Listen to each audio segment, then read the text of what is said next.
thanks for coming. I'm going to be brief.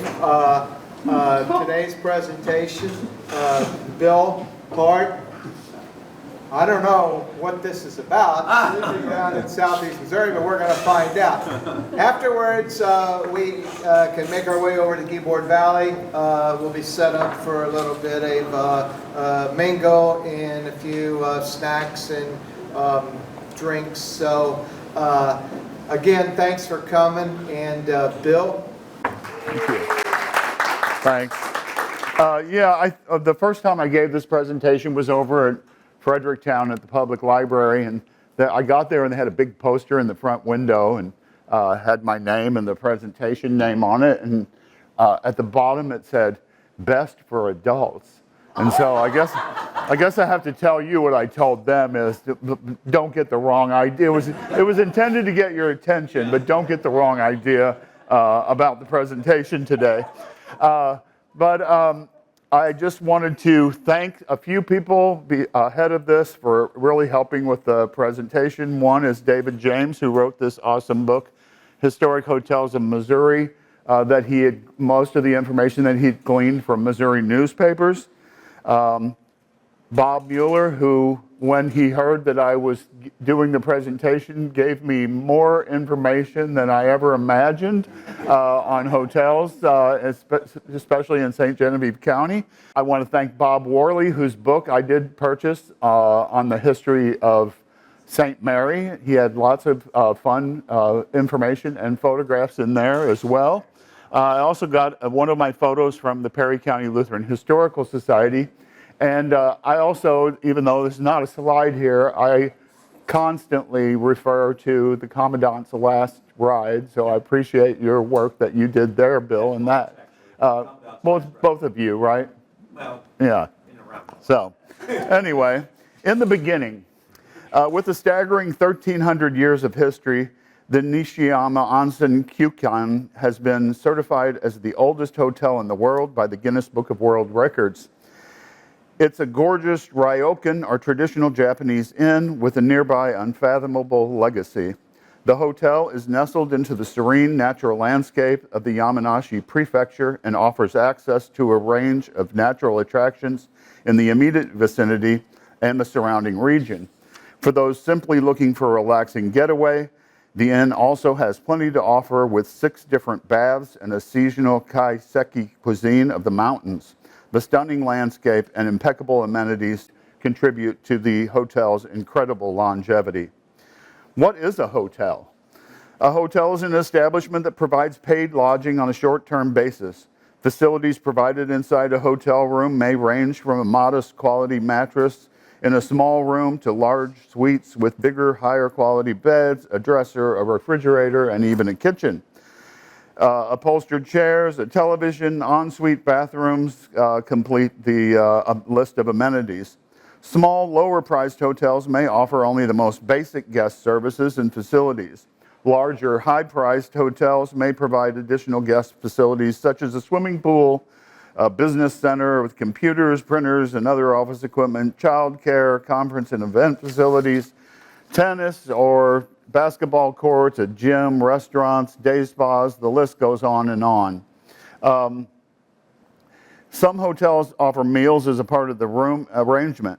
A hotel can be as large as the First World Hotel in Malaysia, seen here on the left, at 6,119 rooms, or as small as the Capsule Hotel in Osaka, Japan, that you can see on the right, where you can sleep in a tiny space but still have your own TV and access to Wi-Fi in that little space.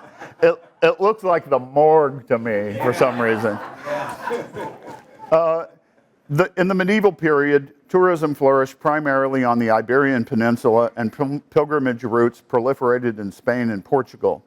These tourists traveled on horseback or in carriages, and the monasteries provided lodging for these travelers. Santiago de Compostela is the capital of northwest Spain's Galicia region. It is known as the culmination of the Camino de Santiago pilgrimage route and the alleged burial site of the biblical apostle St. James. His remains reputedly lie within the Cathedral de Santiago de Compostela, consecrated in 1211, whose elaborately carved stone facades open onto grand plazas within the medieval walls of the old town. The first form of hotel in America is the roadhouse. No, not exactly this type of roadhouse, although the name certainly alludes to the old established idea of the roadhouse. Roadhouses were typically on the main thoroughfares and usually located in people's homes. Here are two such examples in New England. A local example here is in St. Genevieve is the home of Nicholas Janis, which became the Green Tree Tavern. It is the oldest remaining building in St. Genevieve and now owned by the National Park Service. Another Missouri example is the J. Houston Tavern in Arrow Rock, constructed by Judge Joseph Houston in 1834, with the second floor ballroom added in 1840, and the longest continuous operation west of the Mississippi River. As America's settlements turned to big cities and people became more mobile due to the construction of improved roads and river and oceanic travel, the hotel became big and luxurious. Here are the Waldorf and Astoria hotels in New York City, prototypes of a luxury hotel, and the Waldorf Astoria eventually became a hotel chain that extends to many countries throughout the world, still epitomizing the height of luxury. The United States continues to this day to provide large hotel accommodations. The U.S. has more hotel rooms at 4,900,000 than any country in the world, each hotel having an average of 93 rooms. Here's an early photograph of the Astoria you can see looming large in the New York landscape of its time. While other cities might not have had so large a hotel, opulent interiors and surroundings were the order of the day. This is an early downtown St. Louis hotel, the Southern Hotel, which was the grandest of its time. Note the grand staircase, beautiful carpets, lighting fixtures, and other appointments. Another opulent hotel of its day, the Planters Hotel in St. Louis, offered an exotic Moorish gentleman's parlor for its well-heeled customers. The St. Nicholas Hotel was a first-class hotel located near 4th and Washington in the early 1870s. Later came, left to right, the Mayfair Hotel at 8th and St. Charles, now restored as the Mayfair Magnolia Hotel, the Marquette Hotel at 18th and Washington, which was demolished in the 1980s for a parking lot, and the Hotel Jefferson, which is currently undergoing renovation at Tucker and Olive in St. Louis. Again, grand, elaborately decorated public spaces were the norm, from the lobby of the Jefferson Hotel shown here to even the coffee shop, elegantly appointed and a grand space in its own right. Moving into the 20th century, still more luxurious hotels emerged, including left to right, the Hotel DeSoto at 11th and Locust, recently renovated into apartments, the Chase Park Plaza hotels, still an upscale option at Kings Highway and Lindell Boulevard in the Central West End, and the Stotler Hotel, now the Marriott St. Louis Grand Hotel in downtown on Washington Boulevard. In Canada, the rail lines, traditionally used for commerce, became tourism routes, and an elaborate system of hotels sprung up along the Canadian Pacific Railroad lines. The largest is the Place Vigier Hotel and Station in Montreal, shown here. Others in this collection include the Chateau Frontenac in Quebec City on the left, and the Empress Hotel on Victoria Island in the province of British Columbia. St. Louis had its own elaborate hotel, coupled with the train station itself. Union Station, from the 1890s, was once one of the busiest depots in the Union States, and it was a showcase. Later enhanced with a huge fountain and sculpture designed by Carl Mallet, known as the Meeting of the Waters, which includes 14 allegorical figures representing the confluence of the Mississippi and Missouri rivers. The lobby of the train station and hotel is, in my opinion, one of the most beautiful spaces in the world. Before was a modern-day photograph of the hotel, has been restored with both his hotel facilities and for shopping and amusement. One of my favorite entrance signs to what was then called the Terminal Hotel, which sounds like a place you might check in and might immediately check out. Smaller hotels in southeast Missouri, while still grand to us, grew up next to the railroad station. Case in point is the Ducker or Dunn Hotel with its beautiful and picturesque stairway leading from the local railroad station. And the hotel's not there anymore, but the staircase has been restored there. Smaller hotels, with the coming proliferation of the automobile, more and more people were enjoying motor tourism. In the early part of the 20th century, with increased populations in the city, there was a yearning to get back to nature, and people did this in a variety of ways, including the tourist camp. This is the YMCA camp at Lake Taneycomo, and there we had our own tourist camps in southeast Missouri, including the Memorial Park tourist camp shown here in Fredericktown. A new type of motor hotel emerged in the 1920s and 30s called the motel. Shown here is what is believed to be the first of its kind in San Luis Obispo, California.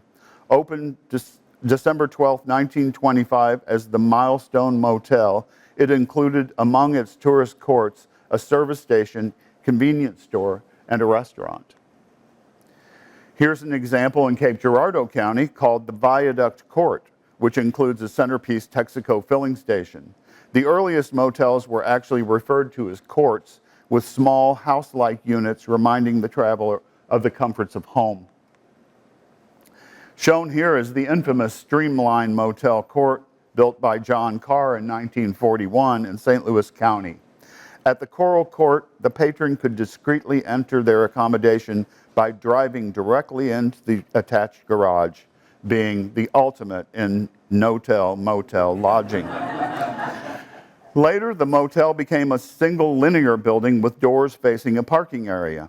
And this is a good example, the Travelier Motel in Fulton, which has been renovated and is open today. Many motels still existed in the 1960s, and with ever more interstate highways being built and improved, there emerged the Motor Hotel, offering more rooms and more amenities, along with being located many times at the interstate highway exit or interchange. Motor hotels of this type include the Holiday Inn in Cape Girardeau on the left, recently demolished. That's it right there. The Roadway Inn, which was located at Jefferson Avenue near I-64 in St. Louis, and on the right, the Hotel de Ville, which was located on Lindell Boulevard in St. Louis near the new cathedral. Here's another example in the Holiday Inn downtown in St. Louis. As you can see, these were larger hotels near or on the highways surrounded by a sea of parking. And another, the Diplomat Motor Hotel, which was located at Kings Highway and Waterman in St. Louis, and you can see it offers free parking, TV, a swimming pool, and radio touted in its amenities. Today's example of an upscale motor hotel is the Drury Lodge, located just off Interstate 55 in Cape Girardeau County. And speaking of, organized in 1812, Cape Girardeau County's first hotel was the Henderson Tavern in a home owned by Judge George Henderson. There was also the Ellis Tavern in the home of Charles Ellis, and another was in the home of Ellen Wright, pictured there, the Ellen Wright House. An early hotel constructed specifically for that purpose was the new Prescott House, which was operated by Henry Hune.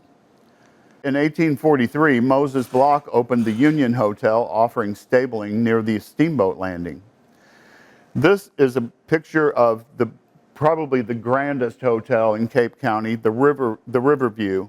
It was the place to stay and popular during the period 1887 to 1916. The new casino in downtown Cape takes its name from this early prototype. The St. Charles was one of the grandest. Opened in 1844, it was the social hub of the area until it closed in 1967. There was also the Terminal Hotel near the depot. The Idan Ha Hotel, 100 rooms, was the largest until 1912, when the Marquette took its place as the largest and most opulent. The hotel had been closed for some years until it was renovated in the early 2000s. The building, originally home to an insurance company, later known as the Harrison Himmelberger Professional Office Building, is an example of a historic building recently repurposed as the Marriott Courtyard in downtown Cape. An example of a 1960s motor hotel, the Sunny Hill Motor Court is now an apartment building in Cape Girardeau. A couple of early court and cottage motels in Cape Girardeau, the Sunset Tourist Court shown here, and again the Viaduct Court. A more modern blend of motel and motor hotel from the 1960s, the Sands, the last vestiges of which are still located on Highway 61 or Broadway in Cape. Here also are two examples of motels in Jackson, the Frontier Court and the Townhouse Inn on the right, which is still in operation. Here's another postcard view of the Frontier Court from my collection. There were other Jackson hotels, including Brown's Tavern from 1819, then the Green Tree Tavern of 1821. There was also the Missouri Hotel, the Farmers, the Virginia, the Turnbaugh, the Commercial, the Southern, Yunt's, the Central House, and the Jackson House hotels. There were also hotels in Allenville, Old Appleton, Dutchtown, Lakeville, and Shawneetown. This is a photo of the Central Hotel in Oak Ridge. It's from the collection of the Perry County Historical Society. It was recently given to us by the descendants of the original hotel owners, along with a copy of the hotel register from 1910 to 1915. It was really a treasure. In Mississippi County, the first hotel was the Randall from 1837. There were 3 hotels in Charleston from the 1860s to 1900, including the Commercial, the Mechanics, and the Mitchell. And this shown is the Russell Hotel, which operated from 1917 until 1970 in downtown Charleston. Constructed by Congressman Joseph J. Russell, the raised basement of the hotel contained a nightclub which hosted some of the finest orchestras in the country in its heyday. The building still stands, but the hotel has been sadly closed for about 20 years. There were also hotels in Belmont, Bertrand, and East Prairie in Mississippi County. Moving on to St. Francis County, the first Farmington hotel was probably the Boyce Hotel from 1826. Shown here is the Brown Hotel from 1890s, aka the Opera House, which was at Columbia and Jefferson Streets. Here is the Farmington Hotel, which changed its name to the St. Francis Hotel and operated from the 1860s to 1904. In Bonne Terre, there was the Shepherd House, which was then named the Deloge House from 1889, the Cottage Hotel, which moved to the library, next to the library in the 1960s, the Linville House, the Wilkinson, Farmers and Miners, and Merchants hotels also existed. In the motel realm, the Bonneville Inn is still in operation and visible from US 67 as you're headed south from St. Louis. And of course, the ever-popular Rosner's Motel and Restaurant, the newest in the collection of hotels here today, has been in business on US Highway 67 since 1975. In Flat River, there was the Boyds and McKinley Hotel, the Central, Kingsland, McKinley, National, the Hammond, and the Crescent House hotels. There were also 7 hotels in Bismarck from 1876 to 1937, and were also hotels in Duluth, Iron Mountain, and Leadwood, Missouri. Moving to Iron County, established in 1857, this is a picture of the Ironton Hotel or the Ironton House, which was at Main and Washington. There was also the American Hotel from around the same time, as well as the Commercial House shown here, as well as the Willard House. There were several hotels in Pilot Knob. There was the Pilot Knob Hotel, which operated from 1862 until 1900. There was the Farmer's House, the Miller's Hotel, and shown here a picture of the Lone Pine Hotel in Ironton, remodeled as apartments in the early 21st century in a picture shown here. Here again is the Mimosa Hotel, which is now the Shepherd Mountain Inn, from a 1979 postcard. And somewhere on there you can see the owner said that they stayed in room O of the hotel. In Arcadia, there was also the Arcadia Hotel at College and Walnut and the 1876 Robertson House in Arcadia. There were also hotels in Annapolis and Des Arc in Iron County. An interesting historic lodging just outside the Arcadia Valley is the bread and breakfast called Plain and Fancy. Lodgers can stay between the former motel rooms located on the property for a plain option, or stay in the fancy proprietor's house as a more homey and upscale choice. Now moving to Butler County, the early hotels of Butler County, formed in 1849, included the Grand Central Hotel of 1876, the Riverside Hotel of 1885, and the Davidson Hotel, shown here, from 1873. There was also the Morris House from 1889, the St. Charles, Crown, Central, Gifford House also existed from the 1870s to the 1890s. Shown here is a picture of the Quinn Hotel from circa 1895. Here again is the Dunn Hotel, a turn-of-the-century hotel next to the Mopac Stairway. Popular in the 1940s was the Hotel Gibbons, with each room air-conditioned and containing a new, modern coffee shop. There were many popular motels in Poplar Bluff in the day, including the Avalon Courtel, the Del Rex Court, another picture of the Del Rex Court, the fabulous Hickory House, again, the Hickory House updated in the 1960s, and the Tower Motel, which lasted the longest of these motels into the 1990s. In addition to the Poplar Bluff hotels, there were also hotels in Fisk, Harville, and Neelyville in Butler County. Although I could not find historical images of them, there were many historic hotels in Stoddard County, which was formed in 1835. In Dexter, from the 1870s through 1937, existed the Wright House, the Powell House, the Jeffers House, and the Commercial House, as well as the St. Charles, Central, Pickwick, Cole, Marion, the New St. Francis, and Jefferson Hotel. The town of Bloomfield, established in 1836, hosted the Mitchell Tavern from 1840, Reed's Tavern from 1844, as well as the Jones House and Cole's House in the 1870s, and the Barrett Hotel, located on the square from 1910 to 1919. Shown here is a picture of the Friendly Motel in Dexter from the 1950s. The Hickory House Motel from the 1960s, this is a more That's what it looked like originally, and this is a more modern view of it. It was renovated in the 1980s.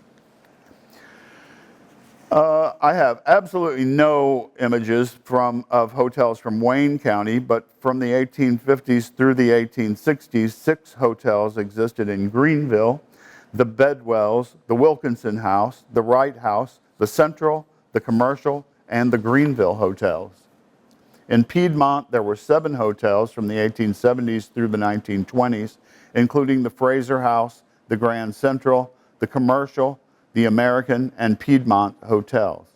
There were also 2 hotels in Wapapello, 5 hotels in Williamsville over the years, including the City and Central hotels and the Atkins, Chapman, and Southern House hotels. Moving on to Bollinger County, formed in 1851, there were several hotels in various towns. One was the Glen Allen from 1890 to 1925, the Rhodes House, the Warrens House, the Rigdon Hotel, and the Round Table Hotel. In Lutesville existed the Hollis House, the Commercial Hotel, and the Central Hotel, managed by Aggie Lutz. In Marble Hill, there were the Cook's Hotel from 1852, operated by Calvin Hook. In the 1880s, the Lawrence House, the Jamison House, and McCann's Hotel. This is that later there was the Estes House, first managed by Judge and Mrs. Hezekiah Estes, and then by Mrs. P.D. Estes. A modern day bed and breakfast inn is now operated in downtown Marble Hill, called the Old E.C. Reed's Mercantile, with a mercantile store downstairs and bed and breakfast rooms upstairs. Moving on to Madison County, first and was probably the Baird Tavern from 1827, operated by Moses Baird. From the 1860s and through the 1890s existed the Gregory House, which is shown here, located between the courthouse and post office, the Missouri Hotel, the American, the White House, and Madison House. Later on came the Womack Hotel, shown in this 1940 photo, as well as the Commercial Hotel in downtown Fredericktown. There was also the Tavern Hotel, shown here. And on the far left here, you can see the Tavern Hotel in what was then a really bustling town of Fredericktown. One of my very favorite court motels ever, the Lamont Court, which advertised insulated, modern, and clean and comfortable rooms, was converted to marginal apartments in recent times and is currently for sale, if anybody's interested in a beautiful rundown motel. Here's a recent postcard acquisition, the Corral Motel, which was located 5 miles south of Fredericktown, which touted free television and telephones in every room. Moving on to Perry County, established in 1821, the earliest photo I could find was of the White House, located on the city square where the Mercer Theater building now is. In 1843, Henry Hoos and Thomas Fath operated the White House, which touted a first-class saloon and stable connected. It was a big headquarters for German immigrants, some of them shown here, and in 1885, it doubled in size and became the Hoos Hotel. In 1844, there was the Virginia House, and in 1850, the Perryville Hotel opened. Early in the 1800s, the East Side Hotel from 1895 became the Juanita Hotel, operated by the Schenck sisters, and in 1920 it became the Hotel Perry. Closed in the 1970s, descendants of the original owners and operators, the Schenck family, appeared here upon the closing of the hotel in 1972. The Ross Hotel was a large and popular hotel from early 1900s until the 1960s at the corner of South and Jackson Streets in a former home constructed by Clements Landry in the early 1800s. Known locally as the Bay Buildings for the family who constructed them, this was originally occupied as the Koch Hotel before becoming the residence and offices of the Bay family, who were popular dentists and undertakers in Perryville. In the 1860s, there were also hotels in Altenburg. This is the Wagner Hotel in Altenburg, the Thierry Tavern in Longtown, the Layton House in Silver Lake, and the Unterreiner House in Uniontown. There were also the Nennert House in Wittenberg, shown on the far left here, the Bernier Hotel, also in Wittenberg, the Westchester Hotel in Claryville, just across the Mississippi River from Chester, Illinois. Here is a conceptual drawing of the Schumer Springs Hotel, a 50-room spa destination in the now defunct town of the same name, which was near Beeley. And you can see some photos that it was quite a popular place in its day, with lots of folks gathered for various events on the porch and the veranda of the hotel. Here are 4 motels from Perry County. First, the Meyer Hotel on US 61 south of Perryville, shuttered for many years. The Parquette Motel, adjacent to the well-known restaurant of the same name. The Nomad Motel at US Highway 61 and West Street, which is on land now occupied by the Mercy ambulance garages. And the Intersection Motel, located at the intersection of Highways 51 and 61. And now for the pièce de résistance, moving to St. Genevieve County. Not only the oldest hotel in Missouri, but possibly the oldest building west of the Mississippi, the Green Tree Tavern was home of Nicholas Johnny in 1780 and was also the oldest in Missouri and the first Masonic lodge. And this is an early picture of what is now the Inn St. Jem Beauvais. Named for the original landowners, this house was built in 1849 by Felix Rozier, being added to and remodeled over the years. As it appears today as the repurposed Inn St. Jem Beauvais. Another early hotel, simply identified as a new tavern in St. Genevieve, was operated by J.B. Ubardo in 1821. Early in the 1800s was this original home of John Donahue was purchased by Joseph Vorst in 1874 when he named it the Southern Hotel. Vorst added the third floor roof dormers under his ownership and operated stables across the street. Joseph Vorst also operated the Jefferson House on the east side of the public square, and also the Kern's Tavern from 1853 existed at the Rivers Landing, and the Kern Hotel located on 3rd Street, the Union Hotel also at 3rd and Merchant. Originally, Grieshaber's Hotel at Main and Merchant became the City Hotel, then the Hotel St. Genevieve, which was renovated using the state's historic preservation tax credit and offers the best of lodging and dining in St. Genevieve. Here's a picture of the hotel as it appears today. Here's a historic photo showing the hotel on the left here and the Felix Rozier House, now the Inn St. Jem Beauvais on the right-hand side of the street.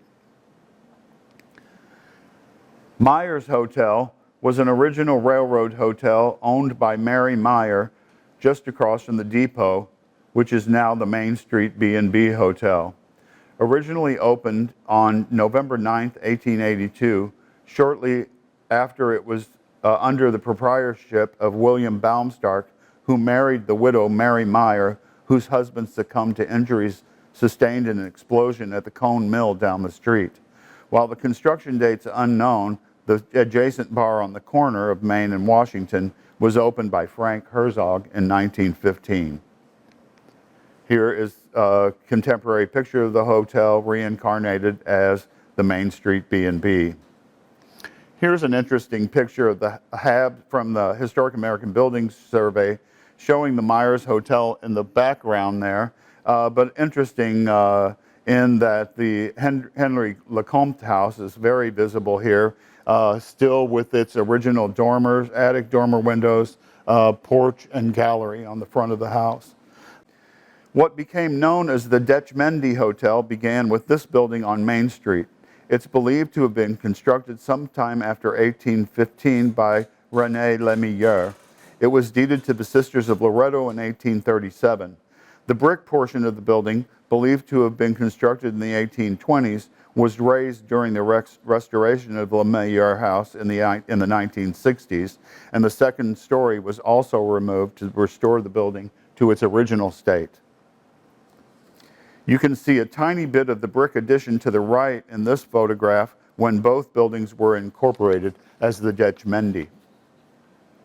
And here's a clearer picture of the two adjacent buildings when occupied by the Bader & Sons blacksmith and implement shop in the 1930s. There were a variety of other hotels in outlying St. Genevieve County, and several were located in St. Mary.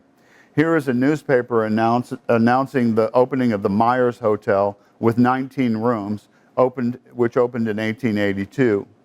Another early hotel in St. Mary was the Tlapic Hotel, which also housed the Tlapic Meat Market. Other late 19th century hotels include the Frisco Hotel, Jordan's Hotel, and the Lawrence Hotel, which was operated nearly into the 21st century by Ramona Robertson. All were located on what is now US Highway 61. And sadly, the Lawrence Hotel was completely destroyed by a fire resulting from a violent storm which happened in 1997. It's hard to believe that so many so many hotels existed in what is now a town of about 209 people as of the 2020 census. Here are a few photos from Bob Worley's book showing how densely populated the town was back in the days when the Mississippi River still flowed through the town. I think this back here is actually that Lawrence Hotel that we were talking about. Here again, looking south on Main Street or US Highway 61. And then a picture from the 1950s, still with a very full streetscape and a very busy little town. Moving on to the 20th century, and a few miles north of St. Mary is another interesting lodging in the form of the Celine Inn. The construction began with a log cabin in 1926, and the building enlarged and additional cabins built in the following years. They rented fishing boats as well and called it the Tourist Inn. Eventually renamed Celine Inn, according to Bob Worley's book, bootleg liquor was produced here during Prohibition. Nonetheless, it was the site of many a church and community picnic until it burned to the ground on March 20th, 1967. Perhaps St. Genevieve's earliest motel, the Phillips Inn, sat at the wedge produced by the meetings of Highway 61 and Highway 32 or 4th Street, where the Wedge Bar now sits. It began about 1935 as the Texaco service station and the Texas Inn. It included a restaurant and tourist cabins, and the station was open 24 hours a day. In 1944, the complex switched owners and brands to Phillips 66 and was renamed the Phillips Inn. Although I don't personally know when the Phillips Inn met its demise, it was still in business as Roth's Phillips Inn in 1973. Another distinctive roadside attraction in St. Genevieve County operated about 9 miles north of the city of Bloomsdale. Bosler's Parkway. Adjacent to the property today is a long linear building with a series of doors which really looks remarkably like a little motel to me. Does anybody know? Yeah, okay, so I threw it in there because I assumed it was probably a roadhouse restaurant and motel. And then the Wilmar Motel, the Wilmar Court Hotel opened on April 17th, 1949, originally operated by the Dorgy family, William and Mary, hence its name, Wilmar. Still in operation today. The Dorgys sold the motel in 1954. Oh, yeah, there you go. Extend a cordial invitation to visit the Wilmar Court. And last, and certainly least,